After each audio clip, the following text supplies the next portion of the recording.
Exception and Error Handling in PERL എന്ന വിഷയത്തിലുള്ള spoken ട്യൂട്ടോറിയലിലേക്ക് സ്വാഗതം. ഈ ട്യൂട്ടോറിയലിൽ നമ്മൾ പഠിക്കാൻ പോകുന്നത് Catch Errors and Handle Exceptions. ഈ ട്യൂട്ടോറിയലിനു വേണ്ടി ഞാൻ ഉപയോഗിക്കുന്നത് Ubuntu Linux 12.04 ഓപ്പറേറ്റിംഗ് സിസ്റ്റവും PERL 5.14.2 കൂടാതെ gedit ടെക്സ്റ്റ് എഡിറ്ററുമാണ്. നിങ്ങൾക്ക് ഇഷ്ടപ്പെട്ട ഏത് ടെക്സ്റ്റ് എഡിറ്റർ വേണമെങ്കിലും ഉപയോഗിക്കാം. ഈ ട്യൂട്ടോറിയൽ മനസ്സിലാകാനായി നിങ്ങൾക്ക് PERL പ്രോഗ്രാമിംഗിൽ അടിസ്ഥാന വിവരം ഉണ്ടായിരിക്കേണ്ടതാണ്. അതില്ലെങ്കിൽ PERLനെ കുറിച്ചുള്ള ഉചിതമായ സ്പോക്കൺ ട്യൂട്ടോറിയൽ കാണുവാൻ സ്പോക്കൺ ട്യൂട്ടോറിയൽ വെബ്സൈറ്റ് സന്ദർശിക്കുക. ഒരു എറർ സംഭവിക്കുമ്പോൾ സാധാരണയായുള്ള എക്സിക്യൂഷൻ വഴിയിൽ നിന്നും എക്സെപ്ഷൻ ഹാൻഡ്ലിംഗ് പ്രോഗ്രാമിനെ വ്യതിചലിപ്പിക്കുന്നു. ആപ്ലിക്കേഷൻ അവസാനിപ്പിക്കാതെ പ്രോഗ്രാമിനെ വീണ്ടെടുക്കാനായി എറർ ഹാൻഡ്ലിംഗ് സഹായിക്കുന്നു.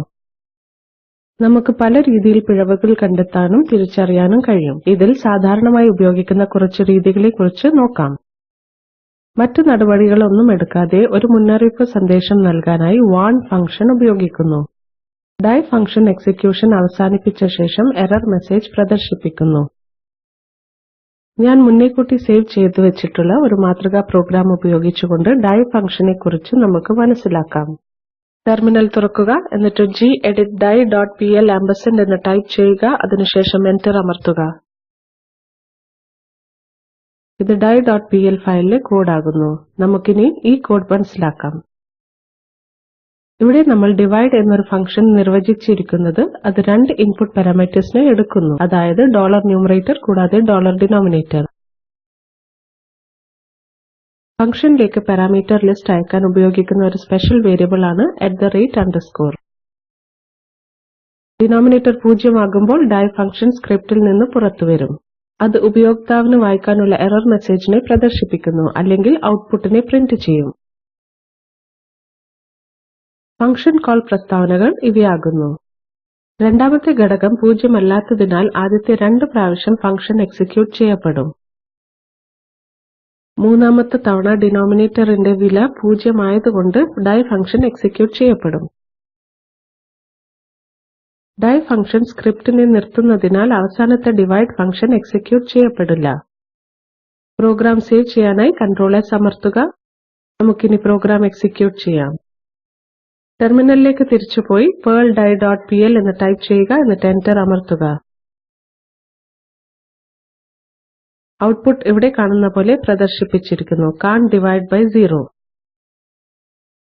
പ്രോഗ്രാമിന്റെ die പ്രസ്താവനയിൽ കൊടുത്തിട്ടുള്ള പിഴവുണ്ട് എന്ന സന്ദേശം ഇതാകുന്നു. അടുത്തതായി eval ഫംഗ്ഷൻ പിഴവ് കൈകാര്യം ചെയ്യുന്നതിനായി ഉപയോഗിക്കുന്നത് എങ്ങനെയെന്ന് നമുക്ക് നോക്കാം. റൺടൈം എററുകൾ അല്ലെങ്കിൽ എക്സെപ്ഷനുകൾ കൈകാര്യം ചെയ്യുന്നതിനായി eval ഫംഗ്ഷൻ ഉപയോഗിക്കുന്നു. ഉദാഹരണത്തിന് out of memory divide by 0 പോലുള്ള built-in എററുകൾ അല്ലെങ്കിൽ ഉപയോക്താവിന് നിർവചിച്ചിട്ടുള്ള പിഴവുകൾ. സാധാരണമായി eval ഫംഗ്ഷനു വേണ്ടി ഉപയോഗിക്കുന്ന സിന്റാക്സ് ഇവിടെ കാണിച്ചിരിക്കുന്നു. എന്തെങ്കിലും പിഴവുണ്ടെങ്കിൽ അതിനെ സൂചിപ്പിക്കുന്ന സന്ദേശം സൂക്ഷിക്കാനായി $! സ്പെഷ്യൽ വേരിയബിൾ ഉപയോഗിക്കുന്നു, അല്ലെങ്കിൽ $! ഒരു ശൂന്യ സ്ട്രിംഗിനെ സൂക്ഷിക്കുന്നു. അതിന്റെ അർത്ഥം ഇത് ഫാൾസ് എന്ന് വിലയിരുത്തപ്പെടുന്നു എന്നതാണ്. ഒരു മാതൃകാ പ്രോഗ്രാം ഉപയോഗിച്ചുകൊണ്ട് eval ഫംഗ്ഷനെ കുറിച്ച് നമുക്ക് മനസ്സിലാക്കാം. ടെർമിനലിലേക്ക് പോകാം. gedit eval.pl ആമ്പർസാൻഡ് എന്ന് ടൈപ്പ് ചെയ്യുക, അതിനുശേഷം എന്റർ അമർത്തുക. സ്ക്രീനിൽ കാണിച്ചിരിക്കുന്ന കോഡ് അതേപോലെ eval.pl എന്ന ഫയലിൽ ടൈപ്പ് ചെയ്യുക. ആ കോഡ് ഞാൻ ഇപ്പോൾ വിശദീകരിക്കാം. ഇവിടെ നമ്മുടെ ഉദാഹരണത്തിൽ ഓപ്പൻ ഫയലിനു test.dat എന്ന ഫയൽ തുറക്കാൻ പ്രയാസമുണ്ടെങ്കിൽ അത് die പ്രസ്താവനയെ വിളിക്കുന്നു. സിസ്റ്റം എറർ മെസ്സേജ് അവസാന eval ബ്ലോക്കിൽ നിന്നും $! വേരിയബിളിലേക്ക് PERL നൽകുന്നു. ഫയൽ സേവ് ചെയ്യാൻ Ctrl+S അമർത്തുക. ടെർമിനലിലേക്ക് തിരിച്ചുപോയി perl eval.pl എന്ന് ടൈപ്പ് ചെയ്യുക, എന്നിട്ട് എന്റർ അമർത്തുക. സിസ്റ്റം എറർ സന്ദേശം ഇവിടെ കാണിച്ചിരിക്കുന്ന പോലെ പ്രദർശിപ്പിച്ചിരിക്കുന്നു. നമുക്കിനി മറ്റൊരു ഉദാഹരണം നോക്കാം. ഇത്തവണ $@ ഉപയോഗിച്ച് eval ഫംഗ്ഷനിൽ നിന്നും വന്നിട്ടുള്ള ഒരു പിഴവുണ്ടെന്നുള്ള ഒരു സന്ദേശം നമുക്ക് നോക്കാം. നമുക്കിനി eval.pl ഫയലിലേക്ക് തിരിച്ചുപോകാം. സ്ക്രീനിൽ കാണിച്ചിരിക്കുന്ന കോഡ് അതേപോലെ ടൈപ്പ് ചെയ്യുക. നമ്മൾ ആവറേജ് ഫംഗ്ഷനിലേക്ക് ഇൻപുട്ട് ഘടകങ്ങളായ $total, $count എന്നിവയെ അയക്കുന്നു.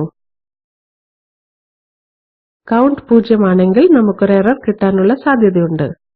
ഇവിടെ അത് ഡൈ പ്രസ്താവന ഉപയോഗിച്ചുകൊണ്ട് കൈകാര്യം ചെയ്തിരിക്കുന്നു. ഇവാൽ നിന്നും തിരിച്ചു വന്നിട്ടുള്ള പിഴവുണ്ടെന്ന സന്ദേശത്തെ $ഉപയോഗിച്ച് പ്രദർശിപ്പിച്ചിരിക്കുന്നു. അതല്ലെങ്കിൽ അത് ആവറേജ് മൂല്യത്തെ പ്രിന്റ് ചെയ്യുന്നു. ഫയൽ സേവ് ചെയ്യാനായി Ctrl+S അമർത്തുക. നമുക്കിനി പ്രോഗ്രാം എക്സിക്യൂട്ട് ചെയ്യാം. ടെർമിനലിലേക്ക് തിരിച്ചുപോയി perl eval.pl എന്ന് ടൈപ്പ് ചെയ്യുക, എന്നിട്ട് എന്റർ അമർത്തുക. ഔട്ട്പുട്ട് ഇവിടെ കാണുന്ന പോലെ പ്രദർശിപ്പിച്ചിരിക്കുന്നു. ഇതോടുകൂടി ഈ ട്യൂട്ടോറിയൽ അവസാനിക്കുന്നു. നമുക്ക് ഉപസംഹരിക്കാം. ഈ ട്യൂട്ടോറിയലിൽ നമ്മൾ പഠിച്ച കാര്യങ്ങൾ: പിഴവുകൾ എങ്ങനെ കണ്ടുപിടിക്കാം, എക്സ്പ്രഷൻസ് എങ്ങനെ കൈകാര്യം ചെയ്യാം. ഒരു അസൈൻമെന്റ് എന്ന നിലയിൽ താഴെ പറയുന്നത് ചെയ്യുക. നിങ്ങളുടെ ലിനക്സ് മെഷീനിൽ emp.txt എന്ന ഫയൽ 5 എംപ്ലോയി പേരുകൾ ഉപയോഗിച്ചുണ്ടാക്കുക.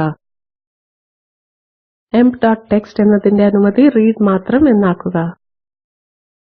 കുറിപ്പ്: ചേഞ്ച് പെർമിഷൻ ഓപ്ഷനെ കുറിച്ചുള്ള ഉചിതമായ ലിനക്സ് സ്പോക്കൺ ട്യൂട്ടോറിയൽ കാണുവാൻ സ്പോക്കൺ ട്യൂട്ടോറിയൽ വെബ്സൈറ്റ് സന്ദർശിക്കുക. emp.txt ഫയലിനെ റൈറ്റ് മോഡിൽ തുറക്കാനായി ഒരു PERL പ്രോഗ്രാം എഴുതുക, എന്നിട്ട് അതിലേക്ക് കുറച്ച് എംപ്ലോയി പേരുകൾ കൂട്ടിച്ചേർക്കുക. ഓപ്പൺ ഓർ റൈറ്റ് പ്രക്രിയ പരാജയപ്പെടുകയാണെങ്കിൽ ഇവാൽ ഉപയോഗിച്ച് ഉചിതമായ പിഴവുണ്ടെന്ന സന്ദേശം പ്രിന്റ് ചെയ്യുക. താഴെ കാണുന്ന ലിങ്കിലുള്ള വീഡിയോ ഈ സ്പോക്കൺ ട്യൂട്ടോറിയൽ പ്രോജക്റ്റ് വിശദീകരിക്കുന്നു. നിങ്ങൾക്കത് ഡൗൺലോഡ് ചെയ്ത് കാണാവുന്നതാണ്. ഈ spoken tutorial project team spoken tutorial ഉപയോഗിച്ച് ശില്പശാലകൾ നടത്തുന്നു. ഓൺലൈൻ പരീക്ഷ പാസ്സാകുന്നവർക്ക് സർട്ടിഫിക്കറ്റും നൽകുന്നുണ്ട്. കൂടുതൽ വിവരങ്ങൾക്ക് ഞങ്ങൾക്ക് എഴുതുക. ഇത് ഇന്ത്യ ഗവൺമെന്റിന്റെ NMEICT MHRDയുടെ പിന്തുണയോടെയാണ് നടത്തുന്നത്. ഈ ദൌത്യത്തെക്കുറിച്ചുള്ള കൂടുതൽ വിവരങ്ങൾ ഈ ലിങ്കിൽ ലഭ്യമാണ്. ഇതിൽ പങ്കെടുത്ത എല്ലാവർക്കും നന്ദി പറഞ്ഞുകൊണ്ട് ഞാൻ പ്രജുന വത്സലൻ വിടവാങ്ങുന്നു.